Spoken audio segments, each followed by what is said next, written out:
मैं शुभम। आज मैं आपको अपनी ज़िंदगी की उस गलती के बारे में बताने जा रहा हूँ जो आज तक मेरी ज़िंदगी को धीरे धीरे बर्बाद कर रहा है। लेकिन उससे पहले आपको जानना होगा कि इसकी शुरुआत कहाँ से हुई थी। हमारा गांव का नाम था मुकुंदपुर। उस गांव के सबसे प्रभावशाली व्यक्ति थे राजपाल शर्मा, जो मेरे परदादा थे। स्वभाव से वे बड़े हंसमुख थे, लेकिन उनकी एक और रूप के बारे में बहुत ही कम लोगों को जानकारी थी। वे एक पिशाच सिद्ध तांत्रिक थे। उनकी गुप्त साधना की जगह थी हमारा बाग वाला घर। वहाँ एक मंजिला झोपड़ी में एक कुआं था, जहाँ उन्होंने अपने तंत्र बल से एक शक्तिशाली ब्रह्म पिशाच को बंदी बना के रखा था। वे रोज उसे मिष्ठान चढ़ाती थी, उसके बदले उससे करवाती थी बहुत ही कठिन कार्य। मिष्ठान खुद राजपाल शर्मा अपने हाथों से बनाती थी। जिस चूल्हे पर वो मिष्ठान बनती थी वो कभी बुझता नहीं था। दिन रात महीना सालों तक चलता रहता था, जैसे कि नरक की आग हो।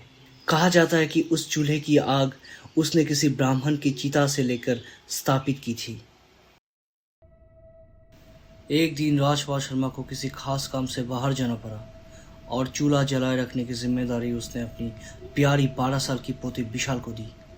विशाल था राजपाल शर्मा का आंखों का तारा। जाते वक्त राजपाल शर्मा ने विशाल से कहा, विशाल, ये चूल्हा कोई आम चूल्हा नहीं है बेटा, इसे हमेशा जलाए रखना जरूरी है। इसलिए हर आधे घंटे में पास रखे सूखी लकड़ियों में से एक एक लकड़ी इसमें डालते रहना बेटा, जब तक मैं वापस ना लौटा हूँ। ठीक है दादाजी। पूरा दिन बीतने के बाद जब राजपाल शर्मा लौटे तो देखा कि चूल्हा ठीक से जल रहा है, लेकिन विशाल का कोई पता नहीं। सिर्फ उसकी चप्पल चूल्हे के सामने पड़ी थी। काफी ढूंढने के बाद भी विशाल का पता नहीं चला तो राजपाल शर्मा ने तय किया कि ब्रह्म पिशाच से ही पूछेंगे कि विशाल कहाँ है। फिर उसने वैसा ही किया। मिष्ठान चढ़ाकर ब्रह्म पिशाच को बुलाया। हाजिर हो ए ब्रह्म पिशाच, हाजिर हो। हाजिर हो ए ब्रह्म पिशाच, हाजिर हो। थोड़ी ही देर बाद जोर से हंसता हुआ ब्रह्म पिशाच अग्निकुंड से प्रकट हुआ।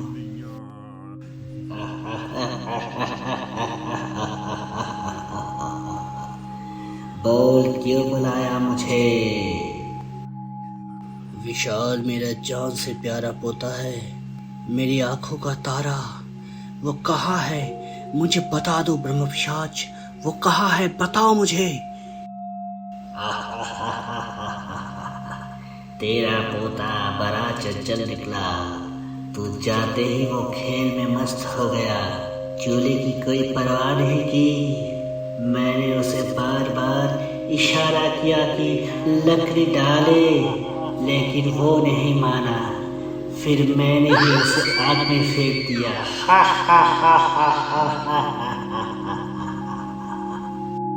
राजपाल शर्मा गुस्से और दुख में फट पड़े।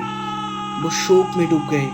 फिर उसने प्रतिज्ञा की, अब नहीं, अब से मैं इस शैतान की पूजा नहीं करूंगा। लेकिन ये काम इतना आसान नहीं था। रोज नियम से भोग पाने वाला ब्रह्म पिशाच बेहद ही ताकतवर बन चुका था। राजपाल शर्मा को अपनी तमाम तांत्रिक शक्तियां लगाकर ब्रह्म पिशाच का सामना करना पड़ा। आखिरकार उसने उसे एक तांबे की कलश में बंद कर दिया। उस पर लाल कपड़ा लपेटकर एक लोहे के सिंदूक में बड़े सावधानी से रख दिया। फिर बीत गए कई साल। मेरा जन्म हुआ। मैं बचपन से ही जिद्दी था, किसी की बात नहीं मानता था। बड़ा होते होते मुझ में लालच और बुरी आदतें बढ़ने लगी।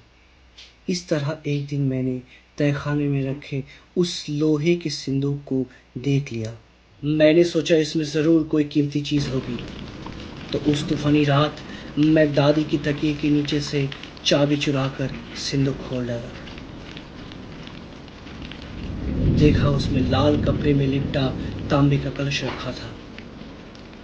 मेरी आंखें लालच से चमक उठा। खजाना पाने की उम्मीद में मैंने उस बंधन को खोल दिया। अंदर से उड़ उड़ के कीड़े जैसी कुछ निकली और अंधेरे में गायब हो गई। और मेरे लिए बची एक मुट्ठी राख। नहीं नहीं, ये श्राप है। उस दिन के बाद से मुझे लगने लगा कि कोई मेरा पीछा कर रहा है। रात के अंधेरे कमरे में जब खिड़की से हल्की रोशनी आती, मैं देखता 8-9 फीट लंबा वो भयानक आकृतियां। दादी ने कई तांत्रिक और ओझाओं को बुलाया, लेकिन सब ने कहा, ये हमारी बस की बात नहीं है। मैं आज भी उस श्राप को ढो रहा हूँ। मैं अंधेरे से बहुत डरता हूँ। हर रात लाइट जलाकर रखता हूँ। कई रात मैंने ठीक से नहीं सोई। कभी कभी कई फुसफुसाती आवाज मेरे कान में आती है। चूल्हे में लकड़ी डाल।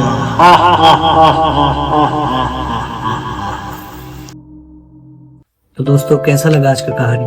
कमेंट करके ज़रूर बताइएगा। अगर मेरे काम आपको अच्छा लगा तो सब्सक्राइब और इस वीडियो को लाइक ज़रूर कर दीजिएगा। मैं देव आपसे आज्ञा चाहता हूँ। फिर मिलेंगे किसी नई कहानी के साथ। तब तक के लिए हर हर महादेव।